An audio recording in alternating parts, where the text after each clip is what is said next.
Today I'm giving you a really deep look into my work, and with the help of a macro lens, I'm going to show you exactly how to tattoo solid lines, how deep you should be working, and what really matters when it comes to clean line work. For this first line, I'm using a 9-round shader needle running at 8 volts with a 4.2 millimeter stroke. All the products I use can be found in the video description, and with the code FANITATTOO, you get 10% off. And right here, you can see that I immediately had poor ink flow in the beginning, so I adjusted the needle further into the cartridge, but that quickly caused too much ink to come out. Before I continue with the next line, let me show you how to properly set up the ink flow. Here, the needle is sticking out almost 5 millimeters.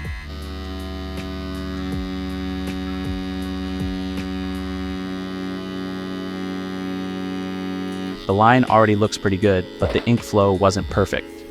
Now, I let the needle stick out just a tiny bit from the cartridge.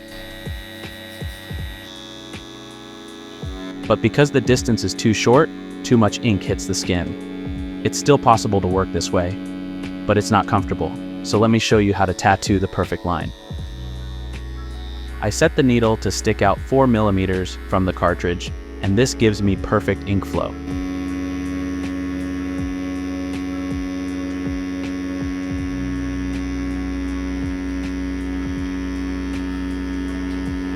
This topic isn't easy to explain, but here's a quick summary. Remember, if too much ink comes out, the distance between the needle tip and the cartridge is too small. If too little ink comes out, the distance is too large. So the most important thing is to find the sweet spot in between, and if you remember that, you're already one step closer to your goal. Here you can clearly see that the needle is now positioned correctly, which gives me the perfect ink flow. And even though I've been tattooing for many years, I still have to make these small adjustments for every tattoo, depending on the setup. In this shot, you can also see the macro lens, which gives you an even deeper look into what I'm doing, although it also makes every tiny inaccuracy look much more extreme. But honestly, it's absolutely worth it for the detail you get. In this video, I'm showing a lot of the process in real time, so you can really get a feeling for how different line thicknesses behave and how the movement changes depending on the needle.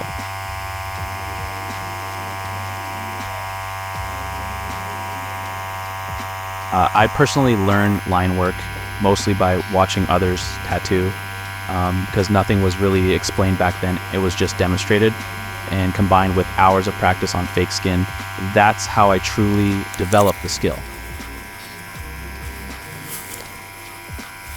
In this angle, you can also see very clearly how deep I'm working, but I'll explain more about depth in a moment.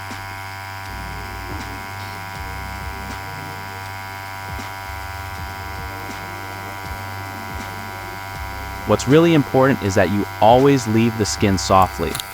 And when you restart a line, you want to enter just as gently again so the line stays smooth and consistent.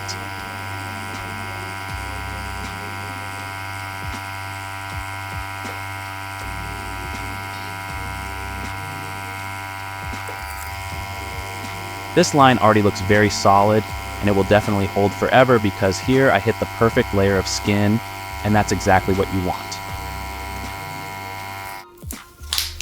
Now I'm switching to a 7-round liner needle, while keeping the machine settings exactly the same as before. With these small controlled movements, I'm constantly searching for the ideal depth, and I pull the line only as long as I feel comfortable, because the moment it stops feeling right, I simply lift off and start again. And with a thinner needle like this, you actually need to move faster than you would with a thicker one. The reason is simple. A thin needle creates less resistance in the skin, so it glides through much more easily, and that allows the ink to enter faster and more smoothly, meaning you don't have to work as slowly because the pigment settles cleanly right away. With a thicker needle, it's different, since there's more surface area, more pressure, and overall more stress on the skin, which is why you usually need to move calmer and slower. But with the thinner needle, I can increase my speed and still achieve a clean and fine line. So in summary, thinner needles allow you to move faster because the ink enters the skin more easily and you're working with much less resistance.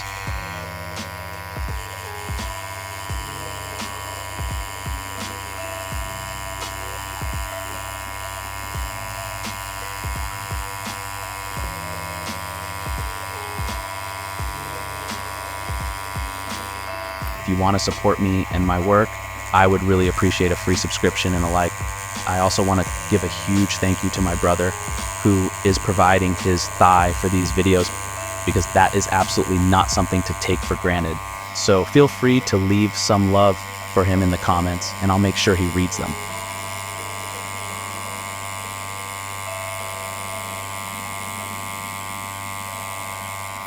Now I'm using a 3-round liner needle, and the machine settings stay exactly the same as before. So the only real difference here is the needle itself. With a needle this thin, it's much harder to tattoo really bold, solid lines, simply because the needle is too fine to carry enough ink for strong line work. In this shot, you can clearly see how I stabilize my hand by resting it on my free thumb, while at the same time stretching the skin with my middle finger. Because the better the skin is stretched, the less deep you actually need to work. I also apply enough Vaseline to the skin so my hand can glide smoothly across the surface. And you should always put Vaseline directly on the area you're tattooing as well, because it makes wiping away excess ink much easier.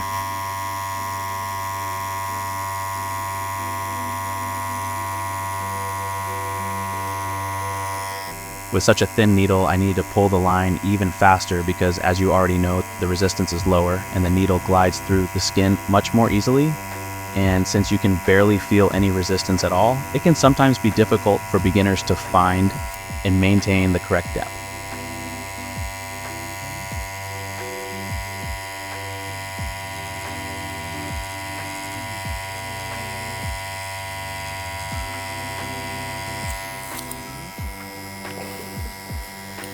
Finding the right depth is very difficult for many of you. Many are afraid to go too deep or not deep enough. Here, I have to say clearly, it is better to go too shallow and retouch the tattoo later than to go too deep. That is a very simple rule you should keep in mind. Depending on the body area, I vary the penetration depth between 0.5 and 1 millimeter, which corresponds to approximately 0.02 to 0.04 inches. Since the skin thickness varies in different parts of the body, a simple rule of thumb applies. Thinner skin areas require a shallower penetration depth, while thicker skin areas require a deeper penetration depth. Here I show you what happens when you do not stretch the skin properly. Although I have enough color in the cartridge and the right depth, the line looks like this in the end. I tattooed this line without stretching the skin, and this line was stretching using the same depth and same speed. It's incredible what stretching the skin does. With these small back and forth movements, I search for the right depth, approximately 0.5 millimeter. Because I rest my thumb on the other hand, I can hold the depth perfectly and pull the line flawlessly. This is how the line looks then. Absolutely solid, not too deep, simply perfect. Now I'm switching back to a 7-round liner needle, and again, the machine settings remain unchanged. I want to show you how to tattoo a circle, which for many tattoo artists is a complete nightmare. But once you understand the right approach, it's honestly not as bad as it seems. What I do is divide the circle into many small sections, and I focus only on the part I'm working on in that exact moment, while consciously blocking out the rest. That way, it's always just one small curved line at a time, which takes a lot of pressure off and makes the process much easier. Painters often do something very similar when working on a canvas, where they cover the rest of the painting so they can fully concentrate on one specific area, and it's the exact same principle here.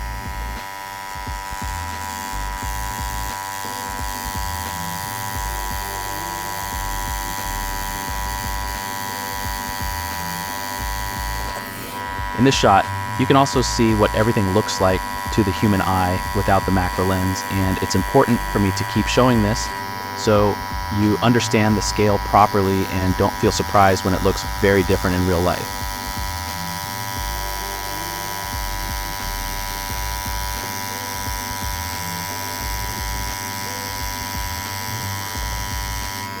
It's extremely important to guide the machine as parallel to the line as possible, because a circle is a constant round motion, and if you hold the machine at an angle, the needle angle automatically changes as you move. That can cause the line to become thicker in some spots, thinner in others, or even look inconsistent. But if you keep the machine parallel the entire time, the needles enter the skin evenly and the ink is deposited cleanly all the way around. I'm working with around 8 volts here, but as a beginner you can also start with a lower voltage and simply move a bit slower until you get a good feeling for it. I also want to thank all of my channel members, because through your support I can continue producing videos like this, and no matter which membership you have, thank you so much. And of course, it's never a problem if you're not completely satisfied with a line, because just like I'm doing here, you can always go back, adjust it, and improve it. Now I'll also show you how to tattoo a small heart, which is actually a perfect beginner tattoo. With these small motions, I search for the correct depth and then pull the line with a steady movement. You don't have to pull the line in one go. You can stop if needed, but it's important to leave the skin gently. After each line, dip the needle into the ink once. Since I finished the previous line correctly, it's now easy to pick up exactly where I left off. Always remember, go in firmly and leave softly. In this close-up, you can see that I'm stretching the skin with my left hand. This is especially important to ensure a consistent depth. Every beginner's goal should be to pull a continuous line at the same speed and depth, so keep that in mind.